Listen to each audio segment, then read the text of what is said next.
How did you get involved with guardianship of Well, interracial because people? their folks asked me to be, in order to help them out, so that's what I did. Mhm.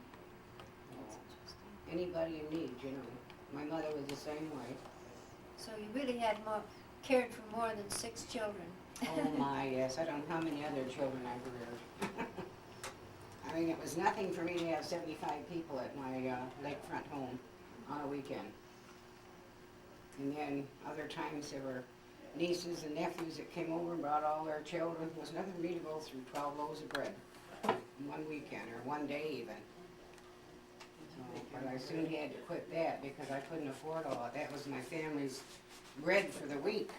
I mean, we used to freeze it, you know, and then that way there. And when you got 6 children and a husband that's taking lunches, that's quite a bit of bread. Geneva, we're all set. Morning, Noreen. Would you take that large picture and go through with that with me? Right. I think perhaps we could get a copy of that, and then we could Mhm. have that as supporting information to your narrative. This person on That's Chief White Cloud. on the right is Chief White Cloud, and next to him Is is, Chief Standing Bear and Princess Chickadee. and the next man is, Chief Black Cloud. Oh, let me see, what did they call my sister? Oh, my. you can think of it I later. think it was Silver Cloud. Silver Cloud, that's a And beautiful then name. this was Princess Nanda. The person on the left. Yes, she was, her father was Chief Iron Star of St. Charles, Michigan. And then on the bottom row, are you gonna go from the, Let's go back left to Oh, right. And okay, the young that's- woman, that's my cousin and her daughter, her name was, Georgine. It's now Ix, Ickes. and the baby, And Ann Jane was her name. Then that was Madge Elsie, that was my aunt. I think her name was Red Feather. woman in the middle, And then that's my mother, Silver Star, who was looking down at at the child, my baby brother. and his name was, Oh Lord, I don't know what they named him. mm, You know, there's so many names to remember. right. So his English name would be Victor Matson. Victor. hmm And my mother made the teepee in the background. Mm. This picture was assembled for Princess Silver Star and Chief Standing Bear's wedding by Chief Black Cloud.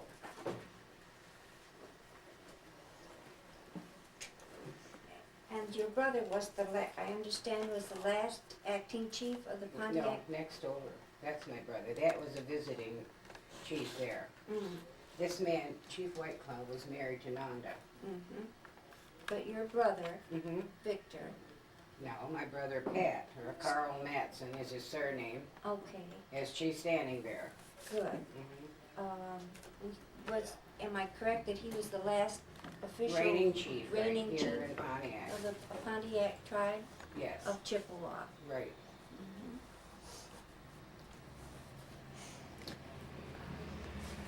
Tell us about your most favorite place to be in Michigan, I guess right here. I'm still here. right in Pontiac. Right. I don't know, I don't travel too much. I used to like to go up to my mother's cabin, which was in St. Helens, Michigan. And I visited her often up there in the summertime. Mhm. But when you're rearing 6 kids, you usually stay home, you're homebound. Well, however, we took them on excursions as we went on. Down to Kentucky and then, you know, back home and then up to my mother's cabin and back home again. Do any of your family today know the language? And No, the language was suppressed in our particular group around here. Excuse me. We were not allowed to speak it. If we were chastised. So was my mother and her sisters and brothers. They were all chastised if they spoke the native language, and they were isolated as punishment. Was this chastisement parent levied, or was this the No, school that was the environment? government and schools levied, not the parents. The parents kept themselves from talking that language because they wanted to save us children from any further chastisation. So that's what was lost to us, which I'm very sorry to say. My mother was also a medicine woman, which I'm sorry she never taught any of us to do it. And Chief Blackwell was also a medicine man. When you say medicine woman or medicine man, what does that really mean today? Well, that means it's somewhat like a doctor. If they got ill with certain things, and they would go and gather the herbs and fix them up and give it to them, and then they got well.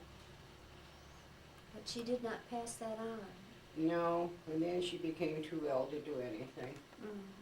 Poor dear passed away with 7 different ailments, so you know, she was ill.